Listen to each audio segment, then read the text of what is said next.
Hi everybody, my name is Ron Cantor and you're watching Out of Zion on GODTV. And we're coming to you today from the beautiful, amazing Sea of Galilee, where the Jewish followers of Yeshua followed him all over this vast countryside. We're starting a brand new series based on a book I wrote called Identity Theft: How Jesus Was Robbed of His Jewishness.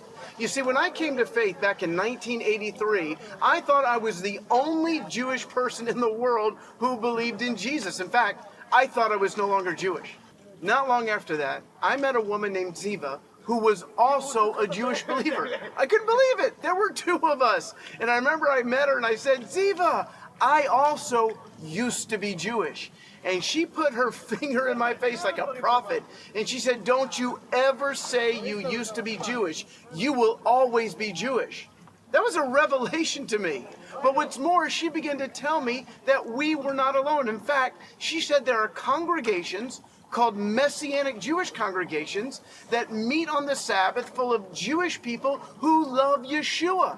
I thought she was joking. I couldn't imagine such a thing until I finally visited Beth Messiah in Rockville, Maryland, and my world was rocked. You have to understand that when you grow up Jewish, particularly in America, the idea of believing in Jesus is the most un-Jewish thing you can do. In fact, my idea of what it meant to be a Jew was simply to not be like all the Christians who believe in Jesus. I define Judaism as not believing in Jesus. I remember one day I was in a car and I saw this advertisement and it said, I found it. I was like 8 or 9 years old. I wrote down the number. I got home. I was very curious. And I called him up and I said, what did you find? And he said, I found Jesus.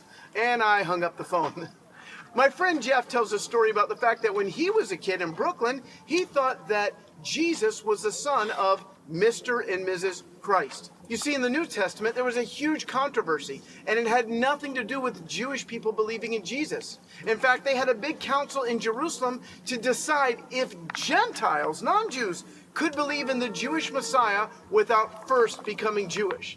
Now, they decided no, the Gentiles did not have to convert, but they never ever dreamed that somebody would one day say, Jewish people can't believe in Yeshua. You see, I believe there's been a demonic conspiracy to ethnically cleanse the New Testament from its Jewish roots.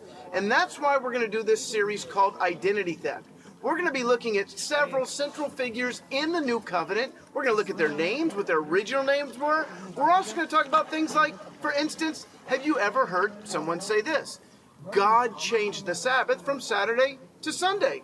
Where's that in the Bible? Maybe it's there, maybe it's not. You'll find out in the series. And to be clear, we're not here to haggle over words and phrases and minor doctrines. Our passion is reaching Jewish people with the good news of Yeshua and the original message that went forth from the mouth of the Jewish apostles was something that was completely Jewish.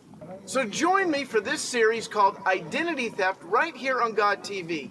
And go to God.TV/Zion so you don't miss even one episode. And you can find me at roncantor.com. Shalom, friends, from the Sea of Galilee. Please follow Ron on Twitter and Facebook at Ron S. Cantor to find out more about Ron and his ministry. For more information on GODTV and the Out of Zion programs, or to view these programs again, go to god.tv/Zion.